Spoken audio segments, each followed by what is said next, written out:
Cerita rakyat Rawapening merupakan dongeng legenda dari Jawa Tengah. Pada zaman dahulu, hiduplah seorang anak yang sakti. Kesaktiannya ini membuat seorang penyihir jahat iri. Penyihir jahat menyihir anak itu, sehingga tubuhnya penuh luka dengan bau yang sangat menyengat. Luka-luka baru akan muncul begitu luka lama mulai kering. Keadaannya kondisi tubuhnya itu, tidak ada seorang pun yang mau berhubungan dengannya. Jangankan bertegur sapa, berdekatan saja orang tidak mau. Mereka takut tertular. Suatu hari, anak ini bermimpi ada seorang perempuan tua yang dapat menyembuhkan penyakitnya. Ia pun berkelana mencari perempuan tua dalam mimpinya tersebut. Di setiap kampung yang ia datangi, ia selalu ditolak oleh penduduk. Mereka merasa jijik dan mengusir anak ini. Akhirnya, sampailah ia di sebuah kampung yang sebagian besar penduduknya adalah orang-orang yang sombong. Tidak banyak orang yang miskin di desa itu. Mereka akan diusir atau dibuat tidak nyaman kalau tinggal di sana. Hal ini mengusik hati anak kecil ini. Pada sebuah pesta yang diselenggarakan di kampung itu, anak kecil ini berhasil masuk.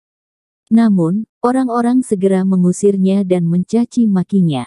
Ia langsung diseret keluar. Ia berpesan kepada orang-orang itu supaya lebih memerhatikan orang tak punya. Mendengar kata-kata anak itu, beberapa orang makin marah, bahkan meludahinya sambil berkata, "Dasar anak setan, anak buruk rupa." Anak itu merasa terluka dengan perlakuan orang-orang tersebut. Lalu, ia menancapkan sebuah lidi di tanah dan berkata, "Tak ada satupun yang bisa mencabut lidi ini dari tanah, hanya aku yang bisa melakukannya." Orang-orang meragukan ucapan anak tersebut. Mereka pun mencoba mencabut lidi tersebut. Namun, tak seorang pun dapat melakukannya. Dalam beberapa hari, lidi itu tak bisa tercabut. Suatu hari, anak itu datang dan mencabut lidi itu. Sambil berkata, "Orang sombong seperti kalian tidak akan dapat mencabutnya, hanya orang baik hatilah yang dapat mencabutnya." Dari tempat lidi itu dicabut, mengalirlah mata air. Semakin lama, air itu semakin deras. Air menenggelamkan daerah tersebut, sehingga menjadi sebuah telaga yang kini bernama Telaga Rawapening. Tidak ada yang selamat dari musibah itu kecuali seorang perempuan tua yang berbaik hati memberinya tempat tinggal dan merawatnya. Secara ajaib penyakit kulit anak itu sembuh setelah memakan makanan dari perempuan tua itu.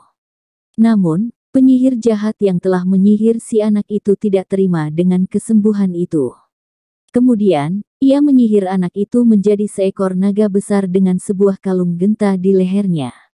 Namun, si anak tidak mau menyerah. Ia tetap melawan penyihir dengan kekuatan naganya. "Hei nenek sihir, sungguh sia-sia kekuatanmu hanya kau gunakan untuk perbuatan jahat. Sekarang terimalah hukumanmu." Penyihir itu terbakar dan akhirnya pun musnah. Pesan moral dari cerita rakyat Rawapening dari Jawa Tengah adalah hargai orang lain dan jangan saling membenci. Jangan pernah hanya menilai seseorang dari penampilan luarnya saja. Apa yang terlihat menarik bisa saja buruk untuk kita, begitu juga sebaliknya. Apa yang kita tidak suka bisa saja bermanfaat untuk kita. Terima kasih telah menonton channel ini. Apabila ada kesalahan mohon ditulis di kolom komentar. Jangan lupa like, share, dan subscribe.